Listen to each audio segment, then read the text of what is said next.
Hi there, good afternoon. So this is Lessons from Sessions.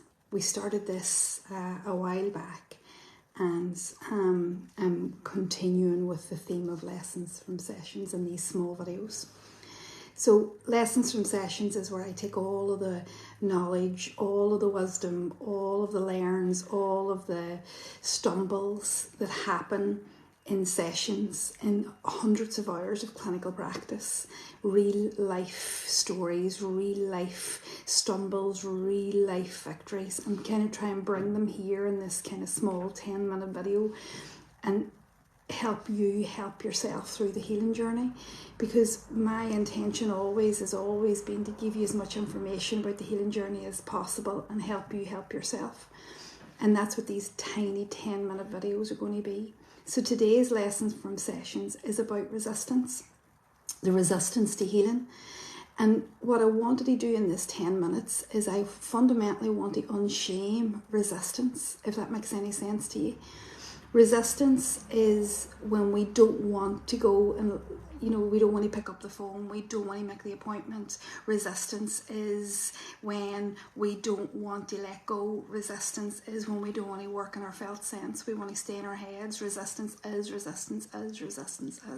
Resistance comes in so many forms and fashion when we're on the healing journey. I mean, I can't begin to tell you the many ways that it shows up, the many ways that it showed up for me personally, and the many ways that it shows up for every single human being that's on the healing journey.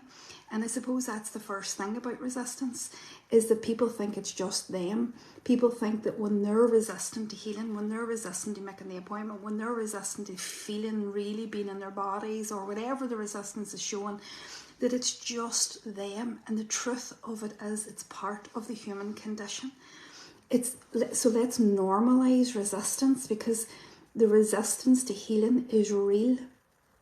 It's experienced by all of us, every single one of us. And it is relentless, actually, as you go through the healing process. Even if you're at the beginning, and even if you're at the end, even when you're letting go, even when you're undoing, even when you have done an awful lot of the emotional work, resistance is so strong, so difficult at many levels. So the first thing is to normalize it, to say that this is a reality.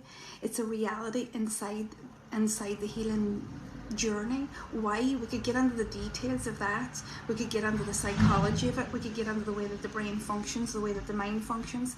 But I think I don't want to get lost in the detail too much. I just want to normalize it first.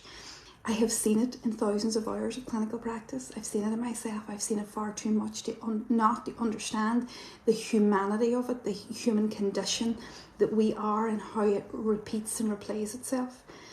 So resistance is normal. Let's normalize it. Let's be okay with it. Let's honour it. Because not only is it normal, the wisdom in resistance is unreal. The wisdom that it has, because it's given us a signal that there's some work to be done before we push ourselves beyond. There is so much detail in resistance, but what happens is that we completely and utterly annihilate ourselves because we're resistant. We annihilate, we shame ourselves, we hurt ourselves, we wound ourselves because we can't get past it, or it looks like we're procrastinating, or it looks like we're not doing the work. And what's really, really, really important to understand is that when we push past resistance, then we will get a pushback. And that pushback is because we haven't unpacked the wisdom in the resistance. So you can't push your way through resistance. You just can't. You have to work with the resistance. And part of working with the resistance is honouring it, seeing it as great wisdom. I'm going to give you a practical example in a wee minute, like a real life practical example. Part of the wisdom is, part of the working with resistance is seeing it as wisdom and unpacking it. Because when you unpack it, it will show you why it's there. And it'll show you why you can't get past it. It'll show you why it's nearly impossible to climb that wall without working with the resistance itself. In the clearing method, it's not something that we advocate. We advocate actively working with a resistance because of the wisdom that's in it. So the first thing is to normalise it. The second thing is to see the wisdom in it. The third thing is to unpack it. Literally just work with it, listen to it, hear what it has to say for itself. Because as I said, there's so much wisdom. Once you unpack it, it's only then can you begin to move the resistance. You can't get over it, around it. You can't force yourself beyond it.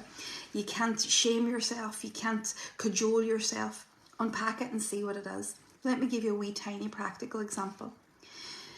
We often talk about being in the body. Being in the body, being in the body. How many people, I mean, you can let me know in the comments, how many people have you heard say, and how many practitioners and how many videos have you heard people say, specialists or educationalists or therapists say, be in the body. Get into your body. The body's where the healing is. I'm certainly an advocate for that, and I've heard myself say that hundreds of times. But the amount of resistance there is in being in the body is incredible. And resistance to being in the body is a great signal, because it means, if we take the principles of play, it means that there's wisdom here, that the mind is giving us a signal that it's something is not right in the body. What's that mean? It means that we're not ready to be in the body. It means the step that we're in is outside the body. I want to be in my body, but the step that we're in, the resistance it's showing is saying, it's not safe to be in the body. So if it's not safe to be in the body, and that's the wisdom of the resistance, then surely it makes sense to do the work to make it safe to be in the body. Surely it makes sense not to push, not to pull, not to cajole, not to hurt, not to shame. Surely it makes sense to unpack that information and then make it safe to be in the body. So the resistance in that case is showing us perfectly that the step that we're in is not to be in the body. The step that we're in is to make it safe to be in the body. Then once we make it safe to be in the body, we can be in the body. So there's just a very basic, classic example of how we can have an idea about what the healing journey will look like, how we can put ourselves in those places, how we can be trying to move on, but yet met with this constant resistance. And then blaming and shaming ourselves because we're not meeting it. And then once we unpack it, once we see it as wisdom, once we unpack it, once we work with it, the next step is easy. It's natural. It'll happen without your permission. Once it's safe to be in the body, then you'll be in the body without your conscious permission. You will just literally be able to be in the material that's in the body. And that's just a tiny, small example of where resistance is normalized, where resistance is just wonderful wisdom. Unpacking it can lead us to great things. So give yourself a pat on the back for how far you've come, no matter where you are in the healing journey, whether you're the beginning, the middle, or end, doesn't matter. Know that resistance is a normal part of the process and use it to your advantage. Unpack it, work with it. And if you've been resistant for 20 years, then today's the day we unshame ourselves for that resistance for 20 years. If you've been resistant, if you've been holding on to something for 30 years, 40 years, 50 years, then today's the day we ask ourselves why. Let's unpack that resistance, because it seems like a good place to be. Enjoy your healing journeys. Enjoy might be too much of a strong word, but hopefully I can help you navigate those healing journeys with these small videos. And we will see you next week for more lessons from sessions. Do let me know if this is of use to you. If you find this of use, let me know in the comments. Just let me know that what I'm sharing is of value to you, because that's all really my intention is. Have a great day. Bye-bye.